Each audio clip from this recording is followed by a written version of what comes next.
Bien, la semana pasada estuvimos viendo lo que es 1 Samuel capítulo 2 verso 1 al 11, básicamente conocido como el cántico, la oración de Ana, ¿no? Veíamos cómo es que Ana exalta y reconoce a Dios en diferentes aspectos, ¿no? Entonces vemos cómo es que exalta la santidad de Dios, el poder de Dios, la fidelidad de Dios, ¿no?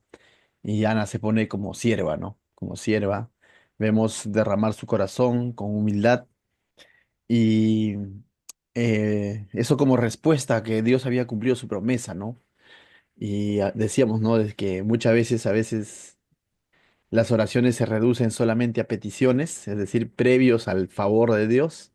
Y cuando Dios responde, a veces nos olvidamos de Él, ¿no? No todos, y cuando digo no todos, me incluyo, ¿no? Porque a veces no todos volvemos a Dios a darle las gracias, darle la honra, ¿no? Y ese pasaje nos enseña básicamente de que debemos de reconocer a Dios en todo momento, ¿no?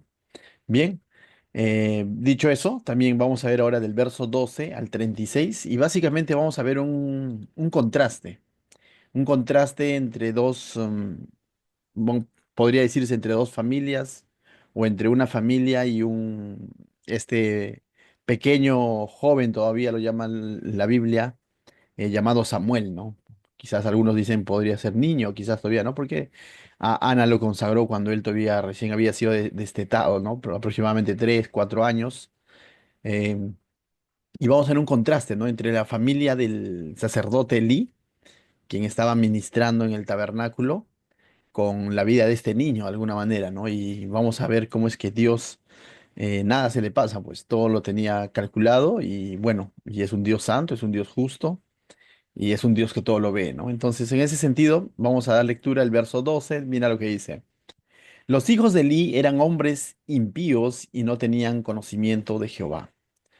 Si alguien lee ese pasaje de manera aislada, de pronto abres tu Biblia y haces una especie de bibliomancia y lees ese pasaje, ¿no? 1 Samuel capítulo 2 verso 12, de pronto, así como al azar, ¿no? Pensarías que está hablando de un pueblo pagano, pensarías que está hablando de los moabitas, pensarías que está hablando de los amorreos, ¿no? Pero no, estos hijos a quienes hace referencia dice eran hijos de Elí. ¿Y quién era Elí? Elí era el sumo sacerdote de aquel momento. Ese sumo sacerdote que Dios llamó desde Aarón, ¿no? Y ha ido de generación en generación, y ahora este es el turno de Elí. ¿Y quién era el sumo sacerdote? El encargado, vamos a llamarle así, el intercesor entre Dios y los hombres, ¿no? Para aquel entonces. El que llevaba los sacrificios a Dios, servía en el tabernáculo, ministraba al pueblo, traía palabra de Dios de parte de Dios, valga la redundancia. Ese era Elí, ¿no? Y quizás si queremos ver un poco más sobre el sumo sacerdote o el sacerdocio, lo encontramos en el libro de Levítico, ¿no? Y en el libro de Éxodo también nos describe sus funciones, la vestimenta que va a usar y todo lo demás. Y definitivamente, incluso, ¿no? Llevaba en una especie de mitra donde decía santidad a Jehová. Pero el texto nos está diciendo que los hijos de Elí eran hombres impíos. Y la palabra impíos no solamente es pecadores, ¿no? Es mucho más que eso. Dicen algunos que en el hebreo literalmente es como que hijos de Belial, ¿no? Como hoy en día decir i- eran hijos del diablo, por así decirlo, ¿no? No es que el diablo los haya engendrado, sino que estaban con el corazón totalmente a espaldas de Dios y doblegados al enemigo, ¿no? A la maldad. Estaban cometiendo pecado con alevosía, abiertamente, ¿no? Sin ningún temor de Dios. Entonces, no solamente eran hombres pecadores, porque pecadores somos todos, ¿no? Pecador era el pueblo, porque estamos en el tiempo terminando el tiempo de los jueces, es un momento donde había mucha, ¿cómo se podría decir, no? Paganismo, mucha idolatría, mucho sincretismo, ¿no? Decían buscar a Dios, alabar a Dios, pero también su vida estaba desviada tras otros dioses, ¿no? Pero estos hombres lo cataloga como impíos, ¿no? Entonces, ¿cómo es posible esto que hijos de Elí, el sumo sacerdote, sean hombres impíos, ¿no? O sea, uno podría pensar, oh, se alejaron del pueblo y quizás se fueron a otros lugares. No, lo curioso de todo esto es que están sirviendo en ese lugar, en ese espacio llamado tabernáculo. Entonces, hay voy a decir así, ¿no? Como una mente cauterizada totalmente, ¿no? Porque saben que lo están haciendo delante de Dios y abiertamente están cometiendo pecado, ¿no? Eso es, la verdad, es inconcebible, pero la pregunta es, ¿hoy en día existirá ese tipo de personas? Claro que lo hay, y Dios nos libre de caer en algún momento en ese tipo de, de forma de ver el ministerio, ¿no? Y ahí la explicación quizás está en el mismo versículo porque dice, y no tenían conocimiento de Jehová. Cuando la Biblia nos dice que ellos no tenían conocimiento de Jehová, no está haciendo referencia a que no tenían un conocimiento, es que ellos no sabían quién era Dios, no es que no conocían la historia de sus padres, no es que ellos no conocían cuál era su función, no, no. No está haciendo referencia a un conocimiento intelectual, porque eso lo tenían. Y es más, quizás conocían la ley, la Torá, todo lo que hasta ese momento ya estaba escrito, probablemente conocían hasta su propia historia. Lo que cuando la Biblia estaba enfatizando de que no tenían conocimiento de Jehová, básicamente es de que ellos no reconocían a Dios en su vida, ¿no? Que es distinto. Es cuando en el Éxodo también, cuando la Biblia hace referencia sobre el faraón en los tiempos de Moisés, 400 años después de que José entró a Egipto y de pronto Dios lo usó y tuvo el favor del faraón y todo el asunto que hemos visto, pero 400 años después dice, hubo un nuevo faraón que no conoció a Jehová, dice. Vuelvo a repetir, ese conoció no es que él no sepa quién era Dios, conocía la historia de los israelitas y todo lo demás. Lo que la Biblia está diciendo es que no reconoció a Jehová en ese sentido, ¿no? De que no tenía una comunión con Dios. La palabra conocimiento se usa también, ¿no? Dice, y Adán conoció a Eva, ¿no? Eso habla de una intimidad, de que tuvieron una intimidad, ¿no? Una unión. Entonces aquí eso de que no tienen conocimiento de Jehová es de que no tenían una relación, una comunión con Dios, a pesar de que eran hijos de Eli. Y eso nos trae una reflexión. La comunión con Dios no es hereditario, ¿no? O sea, nosotros como padres eh, podemos tener una comunión con el Señor, podemos tener una fe en el Señor, pero no vamos a heredar esa fe en nuestros hijos. Lo que sí podemos hacer es influenciar sobre ellos, ¿no? Aconsejar a ellos, guiar a ellos, pero ellos en su momento van a tomar sus propias convicciones, ¿no? No es una garantía de que hijo de pastor, entonces sí o sí es cristiano genuino, ¿no? O sea, eso está comprobado, ¿no? Entonces, o hijo de cristiano, sí o sí va a ser este cristiano genuino, ¿no? Entonces, no. En realidad, la salvación, la cristiandad, la fe es personal, ¿no? Entonces, y lógicamente aquí está haciendo referencia, por lo que vamos a ver más adelante, a hijos adultos, pues no está hablando de niñitos. Eso no deslinda responsabilidad no libera de responsabilidad a Eli, sino vamos a ver que tiene responsabilidad Eli, pero ese es el contexto, así estaba la situación. Elí, el sacerdote, el sumo sacerdote que está sirviendo en el tabernáculo, sus hijos eran impíos y dice que no reconocían a Jehová. Como Elí al menos sí lo conocía, ¿no? Porque Elí tenía una comunicación con Dios y eso es lo que vamos a ver también, ¿no? Verso 13 dice, y era costumbre de los sacerdotes con el pueblo, como que va a explicar por qué de pronto dice que no, estos eran impíos, ¿no? Dice, y era costumbre de los sacerdotes con el pueblo, que cuando alguno ofrecía sacrificio, venía el criado del sacerdote, mientras se cocinaba la carne, trayendo en su mano un garfio de 3 dientes, es como un trinche, y lo metía en el perol, en la olla, en el caldero o en la marmita, y todo lo que sacaba el garfio, dice, el sacerdote lo tomaba para sí. De esta manera hacía como todo israelita, con todo israelita que venía a Silo. Esto se había convertido en una costumbre, no era una costumbre avalada por Dios, sino se habían mal acostumbrado, vamos a decir, a hacer esta acción, ¿no? Pero pastor, ¿acaso el sacerdote no podía comer de los sacrificios? Sí, sí podía hacerlo. Lógicamente, el libro de Levítico nos explica que sí, pero había un orden. Era ciertas partes del sacrificio. Era después de que el sacrificio sea quemado, valga la redundancia, sacrificado para el Señor, consagrado para el Señor. Entonces se le permitía que ciertas partes de ese sacrificio, el hombro, el pecho, si no me equivoco, eso podía de pronto coger el sacerdote que estaba ministrando para poder alimentarse, ¿no? Pero si leemos el texto, dice que ni siquiera iba el mismo sacerdote, sino que enviaba a, como que a su esclavo, a su criado, ¿no? Lo vuelvo a leer, dice. Era costumbre de los sacerdotes con el pueblo que cuando alguno ofrecía sacrificio, venía el criado del sacerdote mientras se cocía la carne, trayendo en su mano un garfio de 3 dientes y lo metía en el perol de la olla, en el candelero o en la marmita, y todo lo que sacaba el garfio, no interesa si le pertenecía a Jehová o no, sino todo lo que sacaba el garfio, el sacerdote lo tomaba para sí. De esta manera hacía dice, con todo israelita que venía. Entonces, de todos los sacrificios hacía esta acción, ¿no? No esperaba tomar su porción que de pronto Dios había establecido en el libro de Levítico, sino simplemente cogía y antes que se cocine todo, cogía lo que le antojaba, por así decirlo. Y mira el verso 15. Asimismo, antes de quemar la grosura, venía el criado del sacerdote y decía al que sacrificaba: da carne que asar para el sacerdote, porque no tomará de ti carne cocida, sino que cruda. Es decir, yo me hice la pregunta, ¿no? ¿Y para qué lo quería crudo, no? Porque antes de que se queme, antes de que se consagre al Señor, el sacrificio, sacaba su parte.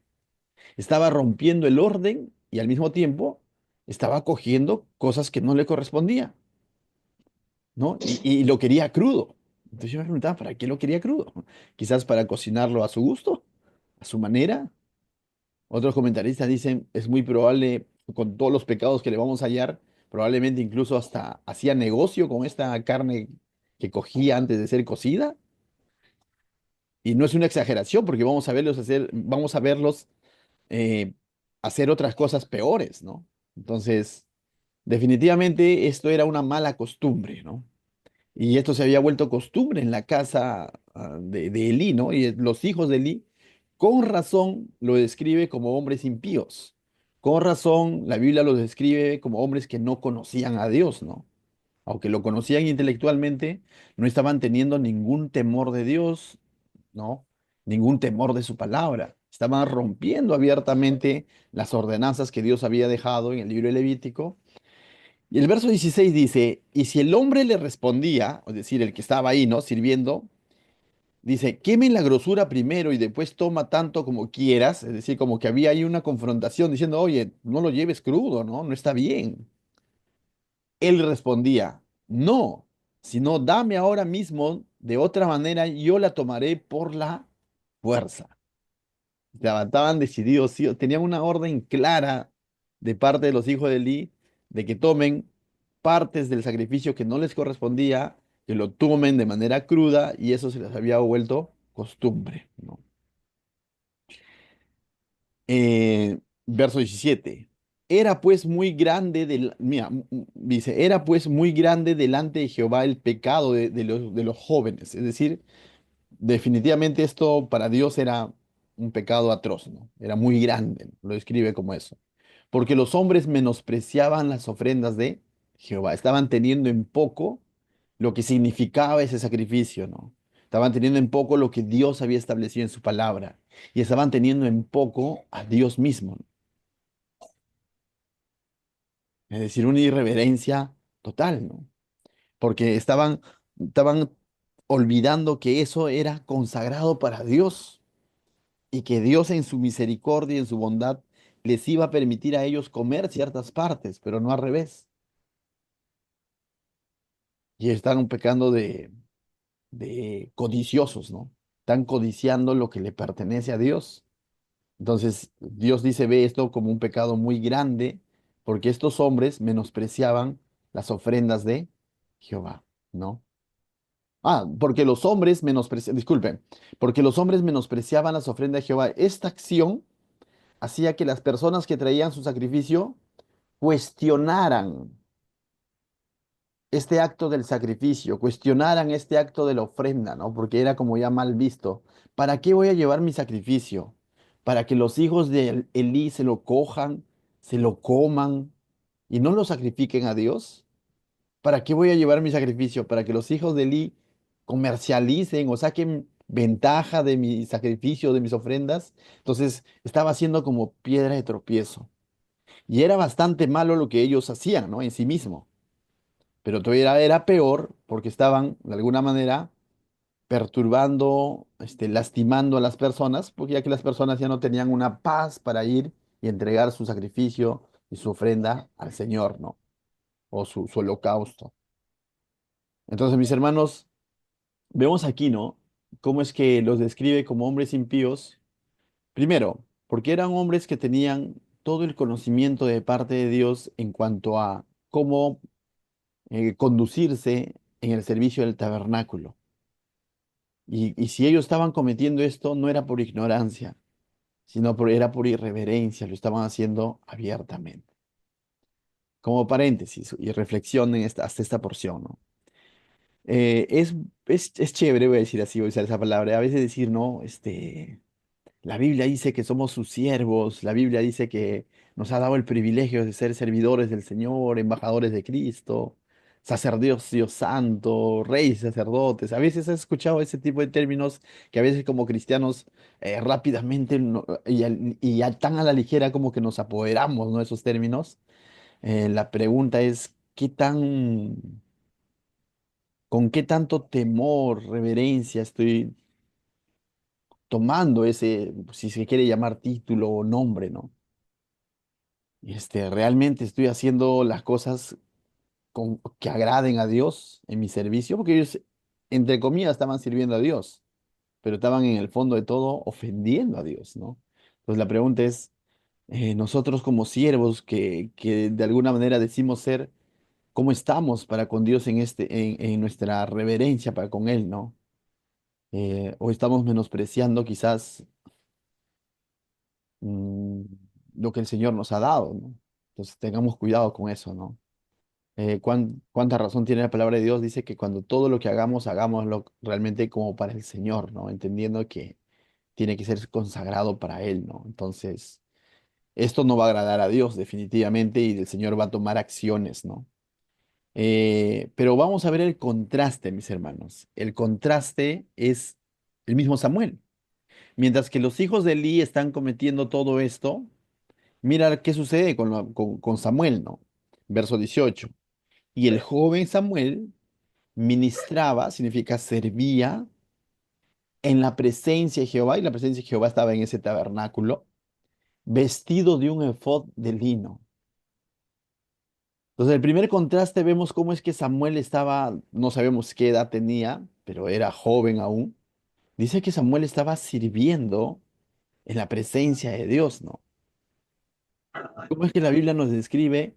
Mientras que los otros hijos de Elí, que tenían quizás un conocimiento literal mayor al de Samuel, ¿ya? Mientras que los hijos de Elí quizás tenían ya una experiencia, vamos a ver, decirlo así, un recorrido, no conocían a Dios, en el sentido de que no estaban reconociendo a Dios, no estaban teniendo una comunión plena, no estaban teniendo un temor de Dios. Pero vemos al joven Samuel en contraste que dice, él servía en la presencia de Jehová. Y sabes que la presencia de Jehová es fuego consumidor, ¿no? De alguna manera. Entonces vemos ahí a un Samuel sirviendo con reverencia a Dios. Y es interesante, vestido de un efod de lino. ¿Sabías que los efod normalmente eran usados por el sumo sacerdote? Y de pronto vemos acá a Samuel usando un efod, ¿no? Bueno, yo creo que Dios ya estaba de pronto dando pistas del plan que tenía para con Samuel, ¿no? De la labor, del ministerio que tenía para con Samuel, ¿no? Ya que está vistiendo una prenda sacerdotal, ¿no? Entonces, y esa prenda sacerdotal es especial, ¿no? No lo vestía cualquiera. Y aquí vemos a Samuel, que ha sido consagrado desde muy pequeño, ya vistiendo una prenda sacerdotal, lo vemos ministrando en la presencia de Dios. Entonces, ¿ves ese contraste? Mientras que los que habían sido llamados desde Aarón, por linaje, por derecho no, sino por derecho dado por Dios en todo caso, habían el privilegio dado por Dios, ¿no? Desde Aarón para que descienda todo ese linaje y le sirva a Dios, no le están sirviendo a Dios, están sirviéndose de Dios. Es distinto, ¿no? Una cosa es servir a Dios y otra cosa es servirse de las cosas de Dios, ¿no? Y a pesar de que Dios les había prometido provisión y todo lo demás, pero ellos, como dice, le da la mano y se fueron hasta el hombro, ¿no? Entonces, verso 19 nos dice, y le hacía a su madre una túnica, hablando de Samuel, una túnica pequeña y la traía cada año cuando subía con su marido para ofrecer el sacrificio acostumbrado. Y Elí bendijo a Elcana, Elcana es el papá de Samuel, ¿no? Y a su mujer, Ana, por cierto, ¿no? Diciendo, Jehová te dé hijos de esta mujer en lugar del que pidió a Jehová, y se volvieron a casa. Entonces aquí hay una bendición para Ana, ¿no? Y para Elcana, su esposo, ¿no? De que iban a tener hijos. Porque el único hijo que Dios le dio después de su oración, ella lo consagró para el Señor, ¿vieron? Y ahora vamos a ver cómo es que Dios le va a bendecir con más hijos. Y el verso 21 dice, y visitó Jehová a Ana, y ella concibió y dio a luz tres hijos y dos hijas. Y el joven Samuel crecía delante de Jehová. Entonces vemos aquí, vamos a llamarla así, ¿no? No una familia perfecta, pero de alguna manera una familia bendecida, ¿no? Restaurada quizás. Ana tuvo momentos duros de esterilidad, o de no poder tener hijos. Esos tiempos amargos ya han pasado. Ella hizo una oración para con el Señor, Dios respondió su oración. Ella cumplió su compromiso con Dios de entregar a su hijo, su voto que hizo. Samuel le está yendo bien en el sentido de que, en los términos de Dios, ¿no? De que está creciendo delante de Jehová, sirviendo a Dios.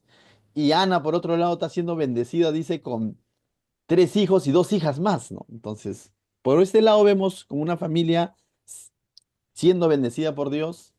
Por el otro lado, acabamos de ver una familia que teniendo todo el conocimiento, están patas para arriba, ¿no? Están menospreciando a Dios. Tú dices, solamente los hijos, también Elí. Vamos a ver que Elí también tiene responsabilidad y es más, Dios va a hacer llegar una exhortación a Elí como padre, ¿no? Entonces el verso 22, mis hermanos, nos describe un poco más, dice. del ver- Dice, pero Elí era muy viejo, verso 22 del capítulo 2 para los que acaban de ingresar, pero Elí era muy viejo, ¿cierto? Al enfatizarnos esto la Biblia, está dándonos a entender que ya estaba llegando al fin, a los últimos días de su ministerio, ¿no? Recordemos que él era el sumo sacerdote en aquel momento y tenía que dejar pasar la posta a alguien más. Definitivamente tenía que ser a uno de sus hijos, pero ya nos ha descrito cómo estaban sus hijos. Entonces esto es preocupante, ¿no? Pero Elí era muy viejo, dice. No dice que era viejo, era muy viejo. Entonces ya no estaba en condiciones de tomar el liderazgo, ¿no? Para con el pueblo de Israel. Es más, ni siquiera su propia casa ya podía liderar. Vemos a sus hijos haciendo, este, cometiendo estos actos de pecado, ¿no? En el mismo tabernáculo. Entonces dice, y oía de todo lo que sus hijos hacían con todo Israel. O sea, esto que hacían sus hijos no era como que de cuando en cuando, bueno, pues, no, le ganó el hambre. No, era una costumbre, era algo sistemático en ellos. Me dejó entender, no es un desliz, ¿no? No es algo que, ups, oye, la malogré, ¿no? Señor, perdóname y sigo para adelante, sino es algo sistemático, ¿no? Y eso definitivamente era un gran pecado, dice a los ojos de Dios, ¿no? Y oía de todo lo que sus hijos hacían con todo Israel y cómo dormían con las mujeres que velaban a la puerta del tabernáculo de reunión. Y tú podrías decir, ¿qué? Sí, lo que estaba sucediendo es que estaban teniendo relaciones sexuales con mujeres que velaban, ¿dónde? En el tabernáculo de reunión. O sea, esto es inmoralidad sexual. Es por eso que vemos de que no tenían ningún temor de Dios. Tenían el corazón, la mente, todo cauterizado, ¿no? Y uno podría decir, escandalizarse, dice, ¿qué pasó, no? Mis hermanos, es triste decirlo, da pena decirlo, pero en el mundo cristiano como tal, en general, se ven hoy en día este tipo de cosas. Y lo digo como para poder estar alertas, ¿no? Y decir, Señor, guárdame de la tentación y ayúdame y todos los días depender de nuestro Señor, ¿no? No lo digo con ánimo de crítica ni de apuntar el dedo acusador a nadie, pero lo digo como para que tomemos conciencia y digamos, Señor, no permitas que caiga en situaciones como esas, ¿no? Pero estos hombres que habían sido llamados a servir a Dios, a guiar al pueblo, a presentar sacrificio del pueblo, no solamente están sacando provecho de los sacrificios que llevaba el pueblo para Dios, sino que están cometiendo actos de inmoralidad sexual en el tabernáculo con mujeres. Entonces, ¿qué está pasando? Era el tiempo de los jueces, pues. Cada vez que veo esto, me admiro más de la misericordia de Dios, ¿no? O sea, nos admiramos cada vez más de de la misericordia, porque este es un reflejo de cómo estaba la sociedad en aquel momento. Entonces, cuando digo, hoy en día la iglesia cristiana en general también se ve este tipo de situaciones, acciones, no estoy diciendo que todos, pero hay. En ese sentido somos llamados a ser ese remanente que depende de personas dependientes de Dios todos los días, ¿no? Mire aquel que cree que está firme, que no caiga.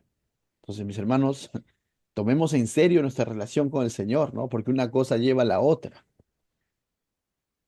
Probablemente estos fulanos vestían con la ropa sacerdotal y en el pueblo eran respetados, qué sé yo, ¿no? Vivían de una apariencia, pero en el fondo estaban totalmente contrarios a Dios. Entonces, en ese sentido viene la exhortación, no vivamos solamente momentos de religiosidad, sino vivamos vidas dependientes diarias del Señor, ¿no? De decir, Señor, perdóname, ¿no? Líbrame de mis tentaciones, dice el Padre nuestro, si no me equivoco, ¿no? Entonces, mis hermanos, esto es como que de alguna manera una alerta, veámoslo así como una alerta. Y si estuviera pasando y alguien escucha este video y está pasando por esto, déjame decirte, ¿no? De que dice que si confesares vuestros pecados, Él es fiel y justo para perdonarnos y limpiarnos de toda maldad, ¿no? Si alguien que está escuchando este video o va a escuchar este video y está luchando con las tentaciones, dice, huye, hijo mío, de las tentaciones, de las pasiones, ¿no? O sea, tenemos que huir de este tipo de cosas.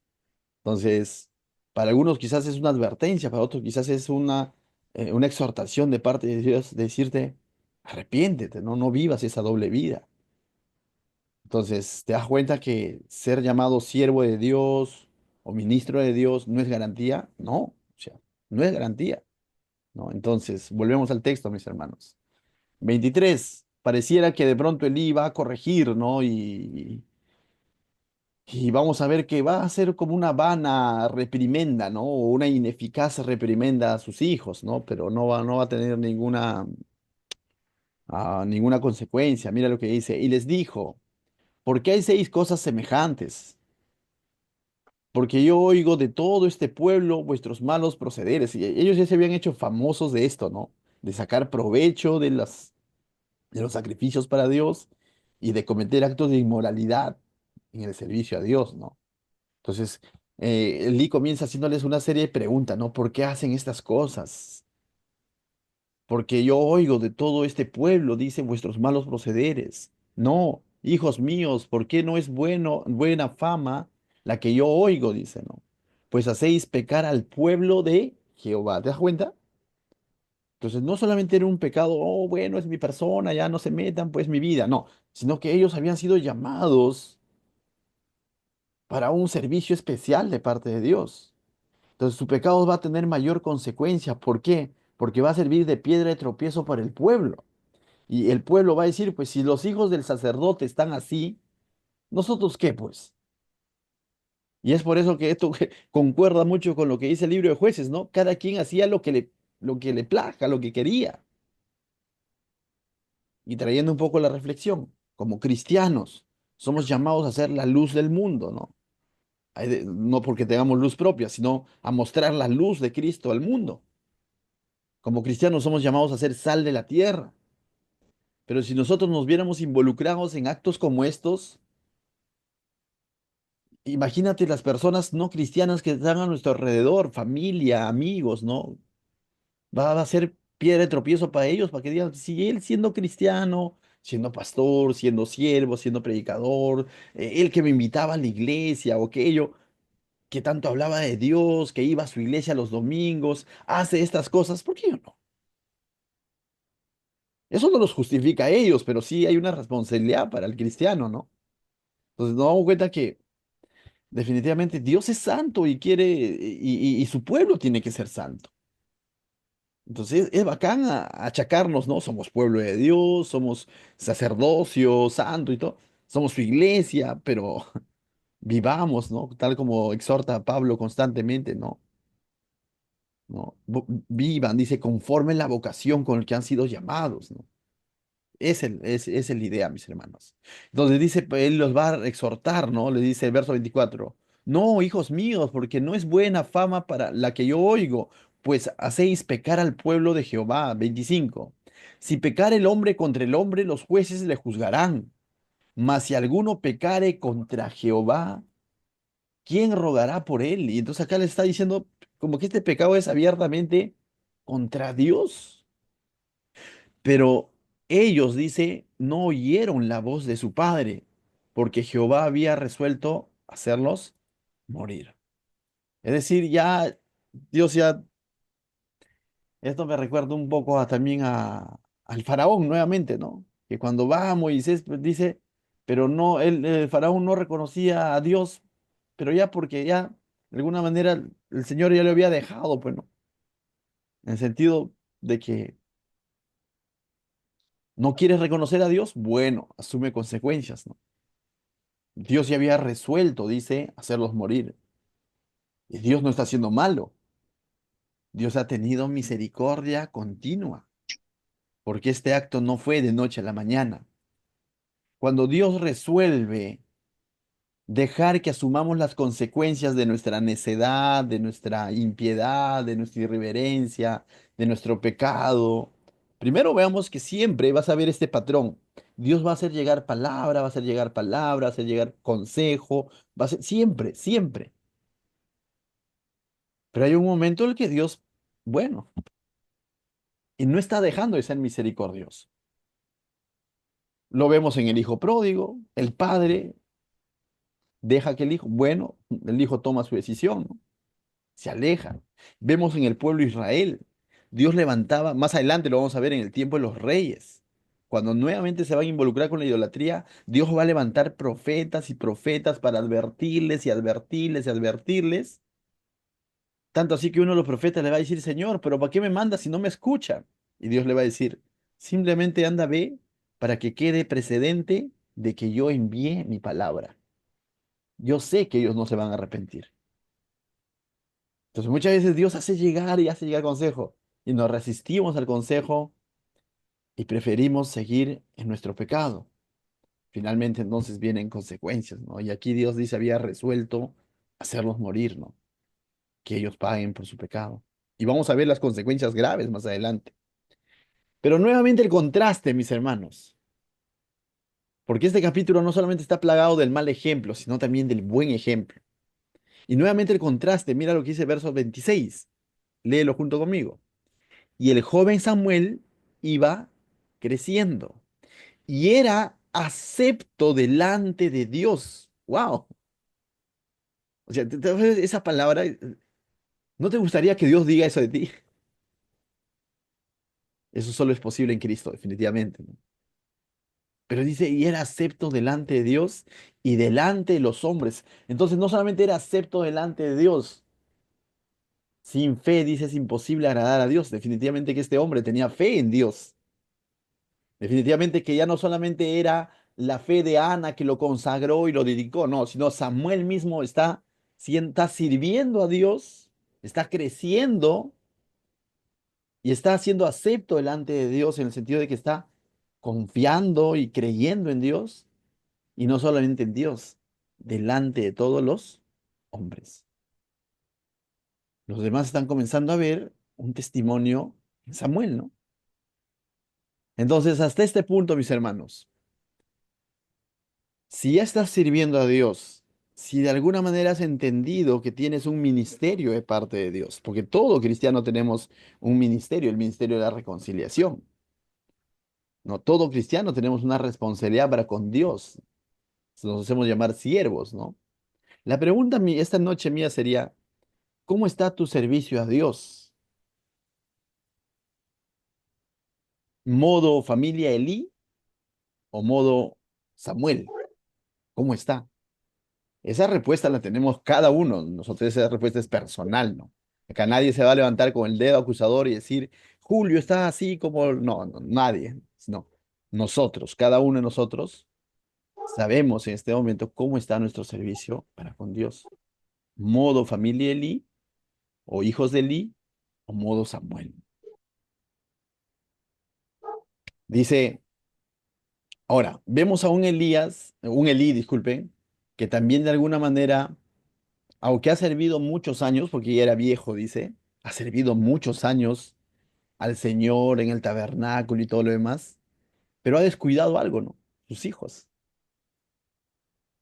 Ha descuidado su liderazgo para con sus hijos, ¿no? Porque sus hijos, dice, no le hicieron caso, ¿no? No lo oyeron, dice.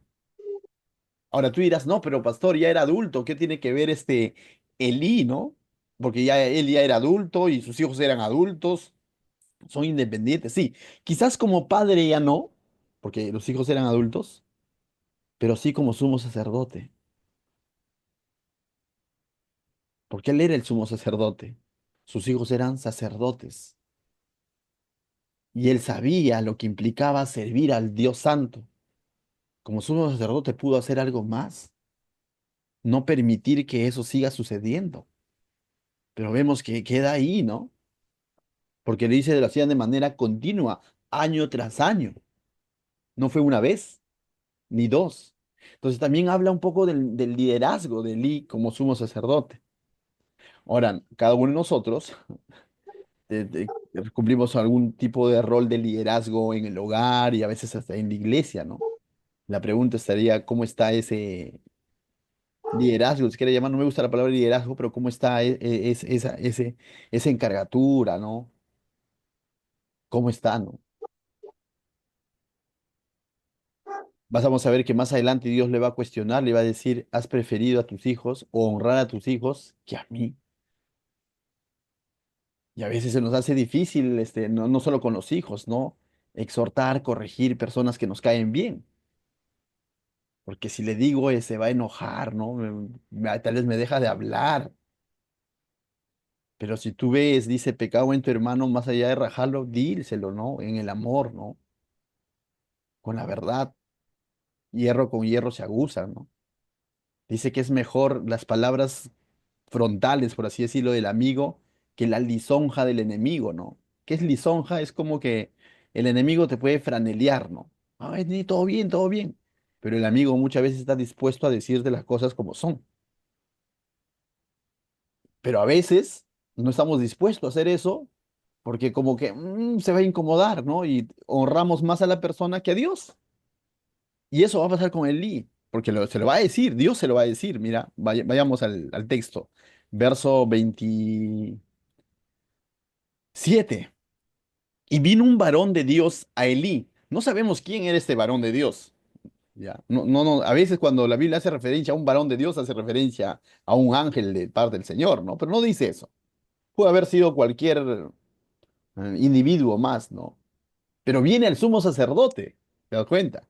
Ahí vemos también cómo es que Dios puede usar personas para exhortar al mismo sumo sacerdote, ¿no? Y este varón es usado por Dios y lo que importa es lo que dijo de parte de Dios, no tanto quién era.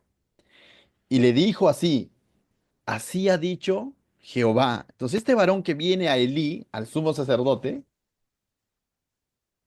oye, dices, oye, pero Dios le hubiese hablado de manera directa, ¿no?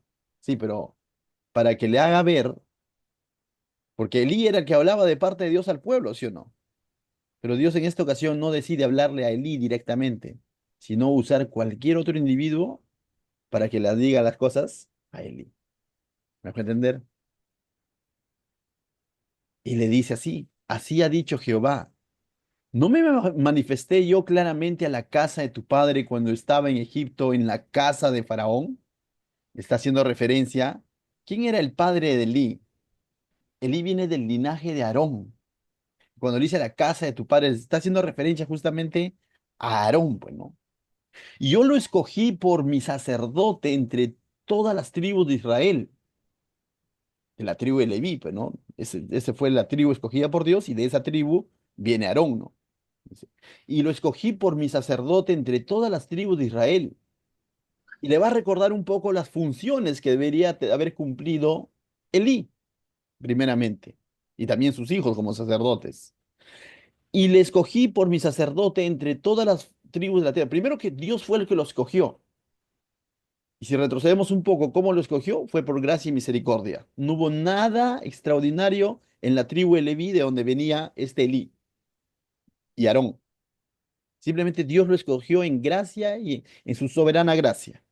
Y le está recordando cómo es que Dios lo había elegido. No es que la familia de Aarón y Elí se habían ganado ese puesto, no. Dios por gracia los ha puesto ahí, en esa situación. ¿Para qué? Le dice, para que ofreciere sobre mi altar, es decir, para que presente los sacrificios. ¿A quién? A Dios, pues. Le está recordando que esos sacrificios tenían que haber sido presentados a Dios. El altar era de Dios. No era un lugar donde podían coger, hey, hey, dame, dame, dame, antes que se cocine, pásamelo acá, yo lo llevo crudo, ¿se acuerdan? El que hacían sus hijos. No, o sea, el altar era realmente para que presentasen ofrendas, sacrificios a Dios. Y quemase incienso. Eran los encargados de quemar el incienso que representaba las oraciones del pueblo a Dios. O sea, ¿qué tal privilegio? A eso los había llamado Dios. Llevasen el efod delante de mí. En el libro de Éxodo, Levítico, estudiamos un poco sobre el efod. Era una vestimenta que cualquiera no lo usaba. Era una vestimenta especial que tiene accesorios en los hombros de las 12 tribus, representando cómo es que ellos de alguna manera llevaban las cargas del pueblo a Dios y tenían aplicaciones en el pecho, sobre también representando ahí las 12 tribus que hablaba de cómo es que ellos debían de amar al pueblo y estar al servicio del pueblo. Entonces tenían una investidura de parte de Dios especial y Dios les dio esa vestidura. Y di a la casa de tu padre todas las ofrendas de los hijos de Israel. Fueron llamados a administrar las ofrendas que traía el pueblo. Y parte de esas ofrendas se veía como sustento para ellos, como provisión para ellos. Es decir, no es que a ellos les faltaba. Y Dios les está recordando todo el privilegio que ellos tenían para hacer para con Dios. Verso 29. A través de este varón, ¿no? Dios hace una pregunta. ¿Por qué habéis hollado mis sacrificios y mis ofrendas? Esto de hollados es como pisoteado. Lógicamente está en sentido figurativo, ¿no? Pero les dice, ¿por qué habéis pisoteado mis sacrificios y ofrendas? Es decir, han menospreciado lo que era para Dios, que yo mandé ofrecer en el tabernáculo. Y has honrado a tus hijos más que a mí, le dice. A Elí le está llamando la atención. ¿Te das cuenta? Has honrado a tus hijos más que a mí, engordándolos de lo principal de todas las ofrendas de mi pueblo Israel. ¿Te das cuenta entonces qué parte es la que ellos estaban cogiendo, no? La parte principal del sacrificio del animalito, no sé, pues, ¿no? No, a mí me gusta panceta, ya no, bueno, no era cerdo el sacrificio, ya corderito, ¿no? No sé, ya, a mí no sé, a mí me gusta costillita, no sé, pero elegían ellos lo que debía haber sido consagrado para Dios. Ellos lo estaban cogiendo, ¿no? Saciándose, engordándose. Y Elí de observador, de oyente. Y por eso la exhortación viene a Elí y le dice, ¿no? Has honrado a tus hijos más que a mí. Mis hermanos, somos llamados primeramente a honrar a Dios. Y también, ¿por qué no a las personas? Pero primero a Dios. Primero a Dios. Entonces, dice que al que sabe hacer lo bueno y no lo hace, también le es pecado. hay cosas que sabemos que tenemos que hacer muchas veces y nos quedamos cortos, callados, o no nos queremos meter en el lío, en problemas, y entonces, pero eso también no está bien, porque estaríamos haciendo un mal uso quizás de ese liderazgo el cual Dios nos ha llamado, de esa función, ¿no? De ese ministerio el cual Dios nos ha llamado. Verso 30, mis hermanos, dice, por tanto Jehová, el Dios de Israel, dice, yo había dicho a tu casa y a la casa de tu padre, andarían delante de mí perpetuamente. Es decir, Dios había prometido que, que ellos iban a ministrar, ¿no? Perpetuamente, ¿no? Mas ahora ha dicho Jehová, nunca yo tal haga, porque yo honraré a los que me honran, y los que me desprecian serán tenidos en poco. Ciertamente vamos a ver que va a cortar la línea de Elí. Lógicamente, el que continúa va a tener que ser de la línea de la familia de Aarón, pero van a volver a Aarón, pero Elí tenía también probablemente familiares descendientes de Aarón, pero de la casa de Elí no va a continuar el sacerdocio. Y le está diciendo, voy a cortar, ¿no? Y le dice, ¿no? Porque yo honraré a los que me honran, y los que me desprecian serán tenidos en poco. Entonces, Dios no está quitando el sacerdocio de del linaje de Aarón, pero sí lo está quitando del linaje de Elí. Verso 31. He aquí vienen días en que cortaré tu brazo y el brazo de la casa de tu padre. Nuevamente, sentido figurativo, no es que a Elí le van a cortar el brazo, pero lo que le está hablando es de que de él ya no va a continuar, ¿no? La línea. De modo que no haya anciano en tu casa. Y ciertamente esto no va a tener un cumplimiento ahí tan inmediato que digamos, pero más adelante, cuando estudiemos el libro de Reyes, vamos a ver cómo es que en el reinado de Salomón, justamente para dar cumplimiento a esto, Salomón hace algo. Lo tengo aquí el texto, Primera de Reyes 2:27. Dice así, echó Salomón a Abiatar del sacerdocio. O sea, vemos aquí a Salomón echando a alguien del sacerdocio de Jehová para que se cumpliese la palabra de Jehová que había dicho sobre la casa de Elí en Silo. Esto va a ocurrir entonces cientos de años más adelante, en los tiempos de Salomón. Uno de la familia de Elí estaba como sacerdote, un tal Abiatar, va a ser echado por Salomón para que se cumpliese lo que Dios había dicho a quién, a Elí, ¿no? Verso 32. Verás tu casa humillada mientras Dios colma de bienes a Israel, y ningún tiempo habrá anciano en tu casa. El varón de los tuyos que yo no corte de mi altar será para consumir tus ojos y llenar tu alma de dolor. Y todas las los nacidos en tu casa morirán en la edad viril, es decir, no van a llegar a ser ancianos. La edad viril es en la adultez, a lo mucho, ¿no? O en su juventud, ¿no? Parece duro, pero no. Dios es justo realmente. Dios es santo. Dios ha tenido misericordia y sigue teniendo misericordia. Oh, no, ahora estamos en tiempo de la gracia, he escuchado. Mis hermanos, esos tiempos también eran tiempos de gracia. Dios no ha dejado de ser santo y fuego consumidor como aquel entonces. Lo sigue siendo ahora. Que estemos bajo la sangre de Cristo y nos ve a través de la luz, de esa lupa es distinto, ¿no? Pero eso no significa que en nuestras acciones debemos de vivir vidas eh, como lo escribí ahí, ¿no? Pecaminosas abiertamente ante los ojos de Dios, vidas impías, ¿no? No, definitivamente no. Y ya habiendo conocido la palabra de Dios, es un llamado a vivir en esa santidad al que Dios nos ha llamado, ¿no? Verso 34, mis hermanos, dice, vamos a ver aquí como una especie de señal que le va a dar para que él se dé cuenta, ¿no? De lo que Dios le está diciendo, ¿no? Y te será por señal esto que acontecerá a tus hijos. Estos dos hijos se llamaban Ofni y Fines. Ni pienses ponerle estos nombres, no, si algún día tienes hijos. Ya está, por así decirlo, es broma. Ambos morirán en un día. Entonces, la señal sería de que ambos hijos iban a morir el mismo día. Y yo me suscitaré un sacerdote fiel que haga conforme a mi corazón y a mi alma. Es decir, yo voy a levantar un sacerdote, dice, y yo le edificaré casa firme y andará delante de mí mi ungido todos los días. Y entonces aquí vemos cómo es que Dios ya tenía un plan, ¿no? Y ahora vemos cómo es que Dios también al mismo tiempo sabía del pecado que estaba cometiendo año tras año, que se estaba dando en la casa, de la casa de Elí, en el tabernáculo, y mientras por otro lado Ana rogando por un hijo, entonces Dios no improvisa. Dios ya había estado preparando a un pequeño llamado, ¿qué? Samuel, en el que Dios tuvo participación desde su nacimiento, es decir, desde que le pidieron.